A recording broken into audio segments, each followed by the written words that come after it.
Before I begin, let me say that I believe that this book that I'm going to read to you is in the public domain. It was published in 1981. If you have a valid copyright claim to it and wish this video to be taken down, please let me know. Although this was a limited edition book, and I think a lot of people will be interested in it.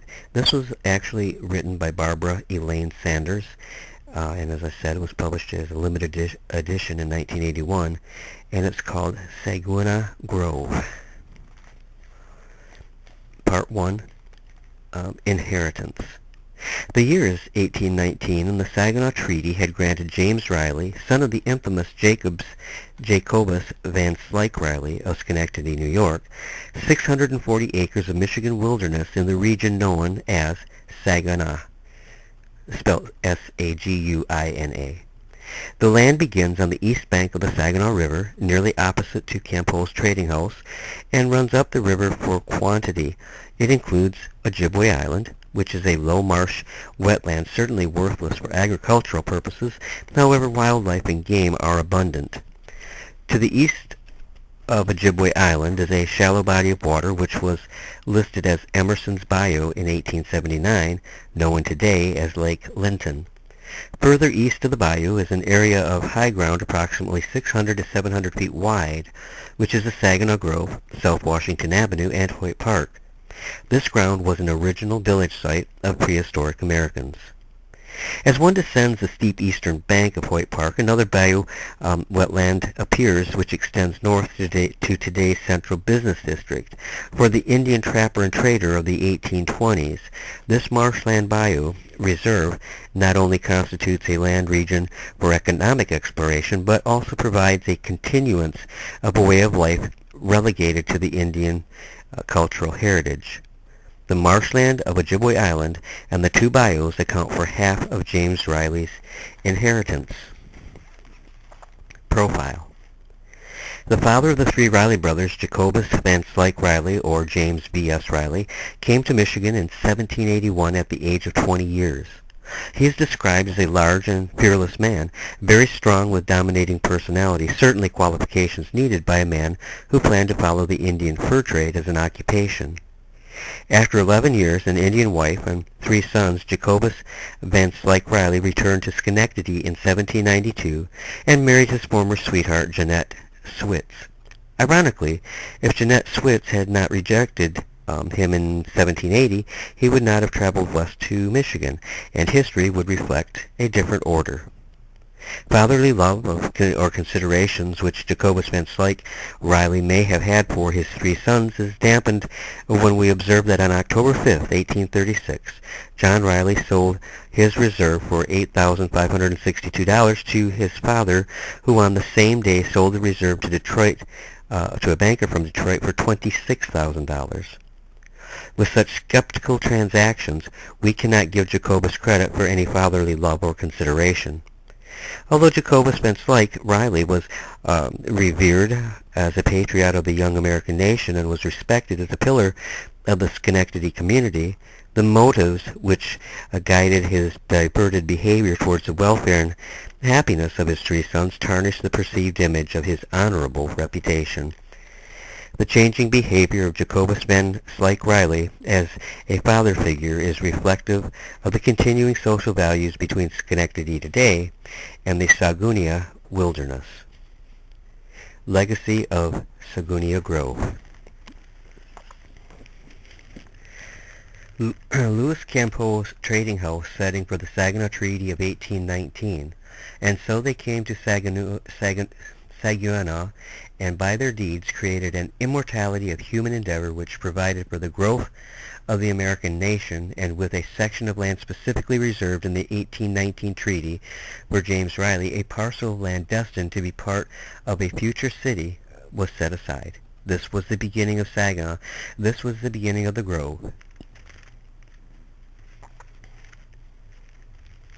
Throughout the passing of time, there have been many of those who have dared to lead and to determine the destiny of mankind, and in so doing, either design or by chance, have achieved for themselves a memorable greatness, and which have established for their successors a spiritual guidance and a unique opportunity to participate in promulgating the course of events for posterity. This is a history of such people as they touch the evolution of life in Saginaw, Michigan. The year is 1819, scarcely 43 years since the declaration of the United States as an independent nation, and 34 years since the inclusion of Michigan in a virtually unknown and unsettled area known as the Northwest Territory. By 1819, some pioneers had moved into Michigan territory in order to inhabit that part of the new frontier, but the number and extent of the new settlement were indeed sparse. Pontiac was the only permanent settlement which existed north of Detroit. Saginaw, the city, had not been conceived as yet, but the indigenous population there was flourishing from the lush environment which God provided. Until the time when the 17th century was about to begin, a wide expanse of territory which had Saginaw as its center point was occupied by the Sauk Indians, who lived peaceably and enjoyed the abundance of hunting and fishing from their land and waterways. To the north resided the the envious Chippewas, who at about the beginning of the 17th century engaged the Sauk in a furious battle, which consequently resulted in the nearly complete annihilation of the Sauk tribe. It is said that only 12 Sauk squaws survived. They were later delivered to the Sioux Indians in the west to live the remainder of their life. However, according to Indian legend, a few Sauk warriors escaped death during the battle and found refuge in the forest, only to prey upon any Chippewa who might venture forth alone. Indian legend held that the valley which the Chippewas now occupied was haunted by the spirits of the dead Sauk, who sought to avenge the death of their people. Whether to respect these spirits, to honor the Chippewa victory, or to simply indicate an historical fact, the Chippewa gave Saginaw its name, Sagi-aw-ti-na-kiwat. They called it, which means where the sausage Sauk were. Not sausage, excuse me, where the Saugee Sauk were. The original name was changed by the whites to Saguina-tihan, and later to Saginan. In its final version, the name which the area first bore was angelicized into Saginaw. There were numerous other spellings also, and one of these appeared in a treaty which the United States government signed with the Ottawa Indians in Detroit. In Article 4 of the 1807 treaty, the name Saguana appeared. As provided by the 1807 treaty, the United States acquired a large section of territory in southeast Michigan from the Ottawa, Potawatomi, Wyandot, and Chippewa Indians.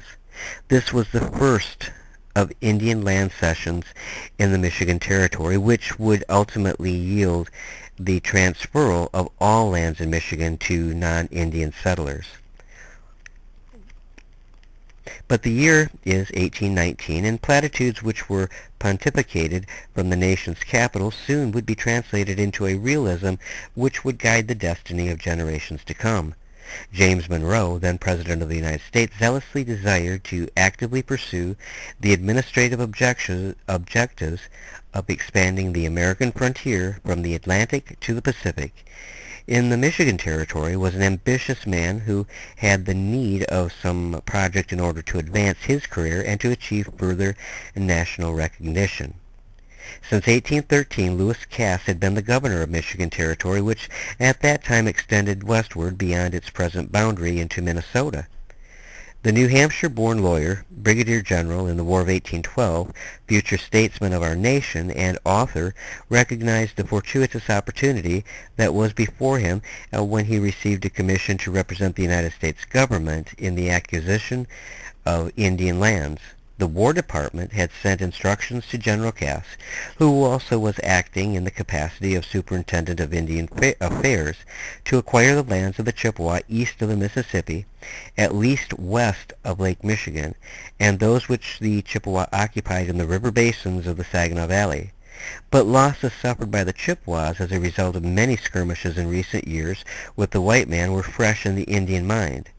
It is true that the Chippewa allied themselves with the British in the War of 1812, and that many lives were lost at the hands of their foe, the Americans. It is also true that white fur traders had advanced north from Detroit and established themselves on Chippewa lands. Already the white man had encroached on their territory. In 1807, the 1807 treaty removed ownership of lands south of the Flint River from the Indians and ceded them to the United States. But whether by mutual agreement or by other means, the white man had penetrated into the Indian territory and was now at the threshold or beyond of their southerly border, ever wanting to devour more. The events which were about to occur in that late summer and early autumn of 1819 would satisfy for a time his ferocious appetite for conquered wilderness. As with all ambitious generals, Lewis Cass had planned a strategy for maneuvering the Chippewa affairs. And as on most auspicious occasions, he would create circumstances and gather together a cast of players which would cause the event to be a memorable moment in history. On September 10th, Cass arrived at Saguina from his headquarters in Detroit with an entourage of interpreters, secretaries, and other staff to conduct negotiations with the Chippewas, but before leaving Detroit he had set certain wheels in motion to facilitate and ensure his success. Since the Chippewa at that time were considered by many white people to be uncivilized, unpredictable savages, and since Cass was well aware of the attitudes of mistrust and hatred, arranged for 2 schooners to sail for Saguina. On these vessels were supplies deemed necessary for those who would attend the treaty proceedings. One ship also carried a company of United States 3rd Infantry soldiers, which was commanded by Captain Charles Cass, brother of the man who was orchestrating the 1819 treaty and who would eventually be given credit for having negotiated 22 agreements with the Indians. The militia was ordered to Saguina for the protection of Governor Cass and others in attendance, although it would soon become frighteningly clear that the protectors would be far outnumbered by the natives. Well in advance of the day on which Cass reached Saguina, the many tribes of Chippewa which lived in the area, called Ka-be-she-waning, had given notice of the white man's wish to acquire their lands. Runners traveled to the various tribes with news that the great powwow was to be held. 4 years before, Louis Campeau had been sent to Saguina by his uncle in Detroit, Joseph Campeau, in order to capitalize on potential fur trading market in the wilderness.